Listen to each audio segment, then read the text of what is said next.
So attorney, meron yun ho bang tatlong habeas corpus petition ay pinag-isa na lang daw po ng Supreme Court? Yes, kaya nga consolidated ang kanilang sagot din. Oo. So ano pong balak ho ninyo ngayon? Sa inyo pong response dito, meron na po kayong ugnayan sa abogado po nila Mayor tsaka nila Congressman? Ganun din ang teorya namin. Kaya sabay-sabay papile within 5 days. Okay. 5 days ang binigay sa... Okay, sige po. So within 5 days po ito. Sige po. So far... Ted, alam po ninyo, hindi na si Duterte ang pinag-uusapan dito. Ang pinag-uusapan dito ay ang sovereignty ng bansa. Sapagkat si Duterte lamang naging simbolo ng pagsuko ng sovereignty ng ating bayan. Kaya magka-Duterte ka man, kontra ka kay Duterte, pabor ka kay Duterte, lahat ng Pilipino dapat tumayo, magkaisa. Sapagkat sinuko natin sa dayuhang institusyon ang ating bansa. Meron tayong legal system at tama si Marcos Jr., walang jurisdiction. Tama si Guevara, walang jurisdiction. Ay bakit nyo pinatupad? Bakit kayo mismo ang nagpatupad ng isang illegal na warrant of arrest galing sa isang ICC na wala naman jurisdiction, gaya ng inyong pag-amin? Narito ang Balitang Pinoy TV.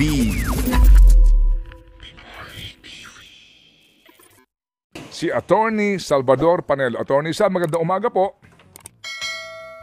Good morning. Attorney Sal, good morning po and thank you for your time. Meron po lamang tanong si Chacha. Cha, go. Yes po. Attorney Sal, maraming salamat for being on the show. Diretso po tayo agad dito. Ang DOJ po naglabas ng pahayag. Nagsabi sila na moot and academic na raw po itong habeas corpus petition dahil ang dating Pangulong Duterte ay nasa ICC na po ngayon at may iba pa po silang mga dahilan na binanggit dun sa kanilang naging pagsagot. Ano po ang inyong reaksyon dito? Hindi po maaaring maging buti na academic. Sinasabi nila na wala nang jurisdiction ng hukuman. Meron pong jurisdiction sapagkat ang gobyerno ay gumawa ng isang illegal na akto. At yung illegal na aktong yon ay hindi po mawawala sa kanyang katawan kahit saan siya magpunta. Susundan siya ng kanyang illegal na ginawa. The illegal act follows this government to wherever it goes. Sapagkat sila po ang nag-aresto, nag-detainee, nag-kidnap illegally, dapat silang managot. At ang habeas corpus, sinasabi yun, nadalin mo sa amin ang akusado o ang petitioner, ang nagre-reklamo. Pag sinagot po nila, hindi, na-surrender na po namin. Wala na kaming pakialam kung yan ay sinurrender nyo. Basta dapat dalhin nyo yan dito. At mananagot kayo kung hindi. Sapagkat kayong gumawa niya, you created your own problem, i-correct nyo. Kayo dapat na gumawa ng paraan kung paano nyo madadala si Ginoong Duterte dito. Binibigyan nga po ng DOJ ng 5 days naman ngayon. Ito po mga ng Supreme Court, ng 5 days ang mga petitioners na sagutin po itong naging pahayag ng DOJ. Meron pa silang isang sinasabi bukod po dun sa moot and academic na may ibinibigay sila na batas, that's RA 9851, kung bakit pinapayagan ng bansang ito ng Pilipinas sa pwede pong kuhanin o pakipagtulungan nga po ang ICC sa ating bansa. Ano pong tugon nyo doon? Teka muna. Kailangan kasi ibalik natin. Ang usapan dito ay jurisdiction. Matagal na nating sinasabi na walang jurisdiction yan.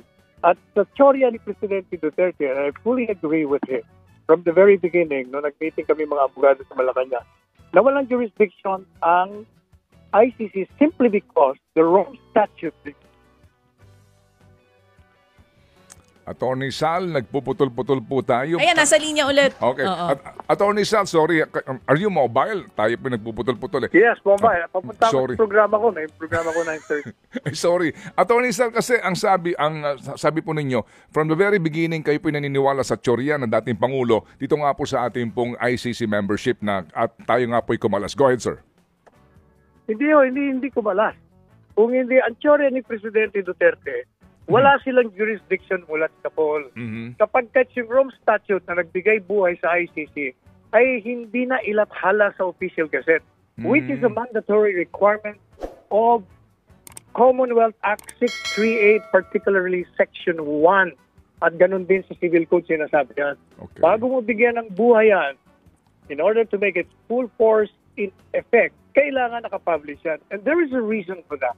Okay. Alam niyo ba kung bakit? Kasi under the Constitution, no person shall be deprived of life, liberty, or property without due process of law. Meaning to say, kailangan malaman ng mga mamamayan kung anong akto mo na mali na pwede kang makulong. May demanda. Pag hindi mo pinablish yan, they can always make the excuse that hindi namin alam yun, wala namang batas kaming nalalaman.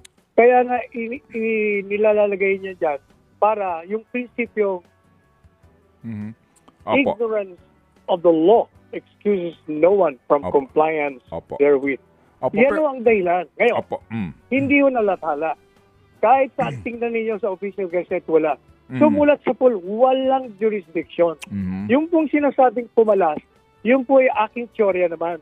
Kasi nga, ayaw maniwala yung mga ibang abogado sa Malacanang noon na walang jurisdiction following his theory. Sabi ko, kung pinagpipilitan nyo na na-correct, kasi ang feeling siguro nila, na-correct yan ng treaty. Sabi ko hindi, kasi yung treaty, ang nakapaloob dyan ay yung Rome Statute, yung batas. Sabi ng ating batas dito, kailangan ilathala mo yan. Kung hindi, walang buhay yan. Sabi ko, Opo. Attorney? Opo. Attorney, pero hindi ho ba't settled, attorney, yung argumento po ni dating Pangulong Duterte, di ba settled jurisprudence na yan? Pati po itong inyong argumento kasi ang Supreme Court po naglabas na ng desisyon, di ba? Sinasabi nga na kahit na hindi ka na miyembro ng Rome Statute, pero yung mga nangyari before ka kumalas sa ICC ay dapat pa rin may pananagutan ang gobyerno. Di ho ba't ano na yan? Stare decisis? Hindi po, alam po ninyo, yung issue yan, hindi naman na-raise yung non-publication sa official gazette.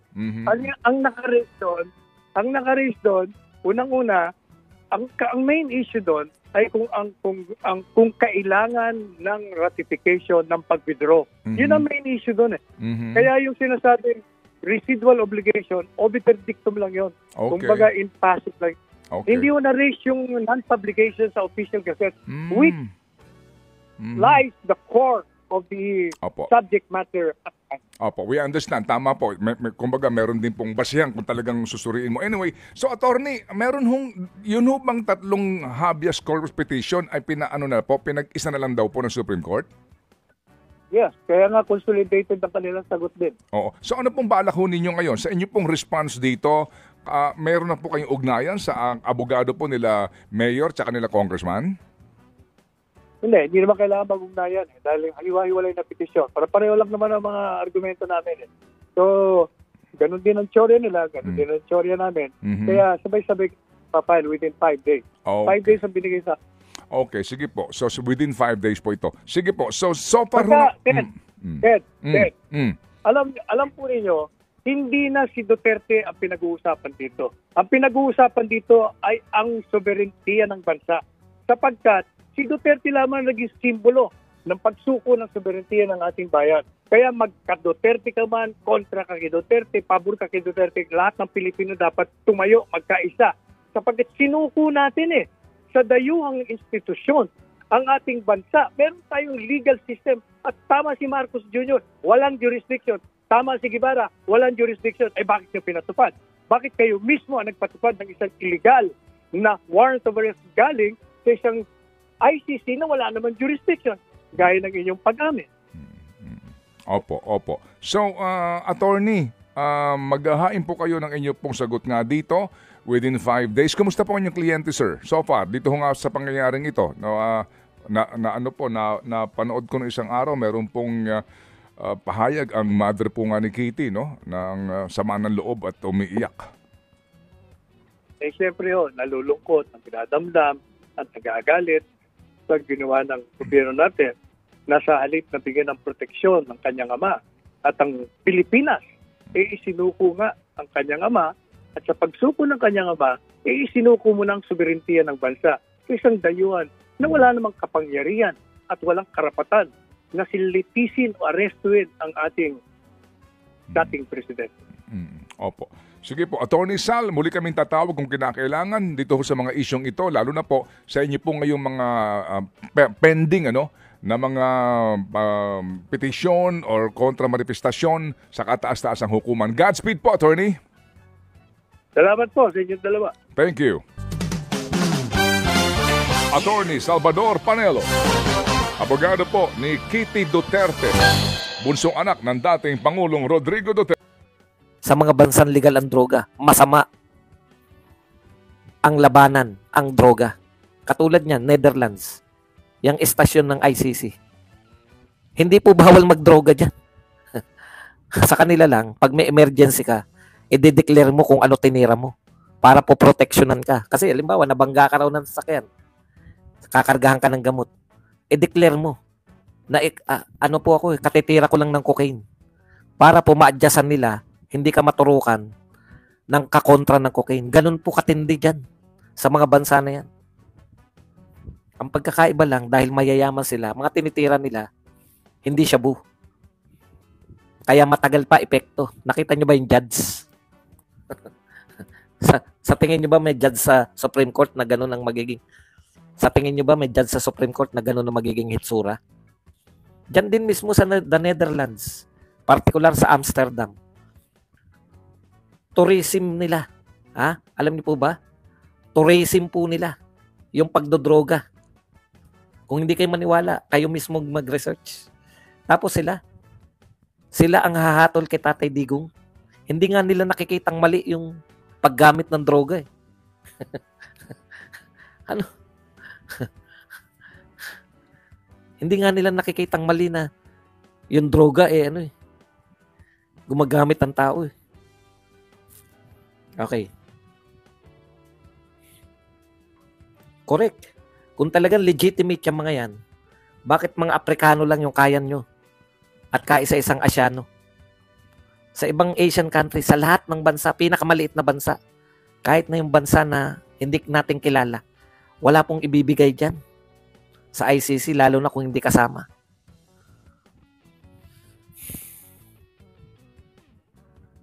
Okay. O yan, tama yan. The day of reckoning is coming. Alam po ninyo, nakakatuwa. Etong latest na mga survey, meron ako nabasa rito. Merong kampanya. Lahat po to survey na to, hindi na tayo naniniwala. Kasi ang survey sa atin, ayan na yung survey, lumalabas yung mga tao. May nakita ba kayong survey na tunay sa actual? Sila sa survey nangunguna eh. Pero yung actual, meron ba kayo may papakita na video na pinagkaguluhan yung mga kandidato nyo? O pinagkaguluhan si Marcos? O pinagkaguluhan si First Lady? Ang tunay po, ang katotohanan po, kayo nagbabatay sa survey, kami po sa katotohanan yung nakikita ng mata namin. Kahit saan magpunta si Digong, mapa Hong Kong. Hong Kong pa lang napuntahan. Mapa iba't ibang parte ng Pilipinas. Dinudumog pinagkakaguluhan. Kahit saan magpunta si Inday Sara, dinudumog pinagkakaguluhan. Magpakita kayo ng video na dinumog man lang si Marcos at pinagkaguluhan. Bago nyo sabihin na kayo nangunguna. Anyways, kahit po totoo yan, ito po ang katotohanan. Pinagsama-sama po yung mga latest. Ito po, malinaw po to before March 11. Ano po meron sa March 11? Yung sinasabi po ng mga Duterte na kinidnap po si Tatay Digong. Sinasabi po ng mga legal expert na kinidnap si Tatay Digong. Hindi po sila dinudumog. Mali po yan. Hindi po sila dinudumog kahit may ayuda. Inip na inip nga yung tao eh. Kahit may ayuda na inip pa eh. Alam niyo yun, parang napilitan lang dahil sa ayuda. Anyways, balikan lang po natin.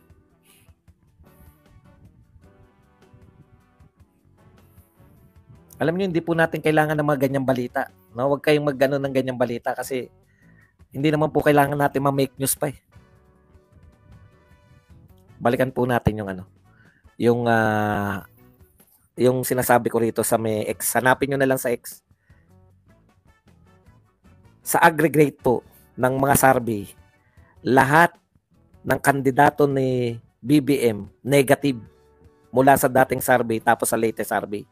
Samantalang lahat po ng kandidato ng PDP akyat po. Ito po before ng March 11. February po ginanap yan. Mag-expect po tayo pagdating po ng March, after ng March 11, mabubokya na po yung mga yan. No? pabagsak na po yung kandidato nila. Una, hindi sila makapangampanya ngayon na maayos. Alam niyo po, pag nakita niyo, sigawan niyo ng Duterte. Hindi po masama yun. Hindi niyo naman sila minumura, hindi niyo naman sila, di ba? Sisigawan niyo lang po, Duterte kami.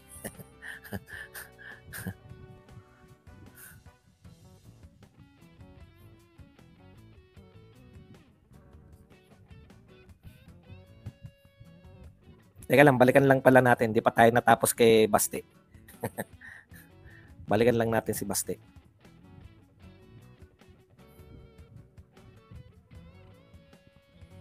Ito po pinakamaganda sinabi ni Baste. Mr. President Marcos, you will never be loved, especially by us who are calling out Duterte's name. You will never be loved, Mr. Marcos. Ayan. Marcos at yung mga tao po ay sumigaw na ng Marcos resign. Ito po ay ayon sa Inquirer.net. You will never be loved, Mr. President Marcos. Hindi ka mamahalin ng mga tao katulad ng pagmamahal ng tao kay Pangulong Duterte. Pangalawang Marcos ka na, no? Kayo-kayo na lang nagmamahal diyan sa tatay mo. Actually, si Duterte lang ang alam niyo, si Duterte lang kaya tinanggap. Kaya alam niyo ba kung bakit masama po yung mga hanggang ngayon, ng mga dilawan at mga dilawan po. Bakit po si Marcos ang pinili nila kahit alam na nila? Before election ng 2022, sigaw na sinagaw yan. Ano sinisigaw ng mga Marcos magnanakaw, Marcos mamamatay tao. Nung nanalo na si Marcos, na-realize na bakit mas kinampihan nila si Marcos kaysa kay Duterte. Alam nila hindi sila papansinin ng mga Duterte. Di ba? Si Duterte nga nagbaon sa kanila. Dalawa po yan eh. Una, si Marcos tatanggapin sila. Ngayon nga nakakaporma na yung dilawan. Ikalawa, 'di ba? Unahin na nila si Duterte. Madali na lang si Marcos. Ganun yung attitude nila eh. Makipagtulungan tayo rito sa Marcos dahil ang malakas talaga yung Duterte. Namili yung mga yan. Hindi lang po yung mga dilawan, pati po itong mga makakaliwa. Mas mahirap kalaban si Duterte kaysa kay Marcos. Alam nyo kung bakit? Tama si Baste. You will never be loved, Mr. Marcos. You will never. Hindi ka mamahalin ng mga Pilipino kahit kailan. Samantalang ang Duterte mahal ng mga Pilipino. Ayan, no? Pinaglalaban. Never. Yung nangyari sa EDSA. Sa EDSA lang po yun. 1986. Bakit walang mga nagrally sa ibang parte? Bakit walang nagrally sa Davao, sa Mindanao, sa Visayas para kontrahin yung rally sa EDSA? Hindi kayo mahal. Hindi namin kayo mahal. Kayong mga Marcos. Mga sutil kayo. Si Duterte yung man lang, no? Bigyan mo lang ng parehas na laban. Kung gusto nyong ireklamo dito, litisin dito, wala namang pong pumapalag. Hindi nyo kasi kaya dito. Hindi nyo kasi kaya dito sa Pilipinas. Dahil dito, yung mga tao magtataka. Bakit? May kaso ang taong nag-war on drugs. Pero yung sa international, nag-uutuan lang kayo ng international. Sa international, ayaw nila lumalaban sa durugista. Alam nyo na kung bakit. Okay. Alam niyo po, nakita ko, nasaksihan ko, no? Etong mga tao, buhos, wala na po yung dati nagsabi, Boss Buds, kaya ako nagpunta rito, narinig kita eh. Pupunta ka rito eh. Boss Buds, na ano ko sa panawagan mo, kaya ako narito. Hindi po. Alam na nila, may tungkulin sila. Naghanap sila kailan ulit. Sa Maynila, kailan ulit. Alam niyo yun? Kung araw-araw, pwede. Alam niyo, kung araw-arawin sa Liwasang Bonifacio, kaya ng mga tao. Eh. Pupunta sila dyan. Nakita ko yan sa EDSA nun. Eh. Okay. Punta na po tayo rito sa, balikan po natin. Sa pa po nag-gain. Lumabas na po yung tunay ng mga survey, Pulse Asia. Marami ang may ayaw ng impeachment si BP Sara. Ito pong survey na to, before March 11. Ngayon kayo magpa-survey. Wala na yan. Masisiro na yan. Ang unang mga naapektuhan. Alam nyo ba kung sinong pinakamalaking binabaan survey? Si Aimee Marcos. Ito na nga mga kabalita. Ano na ang masasabi nyo patungkol sa balitang ito?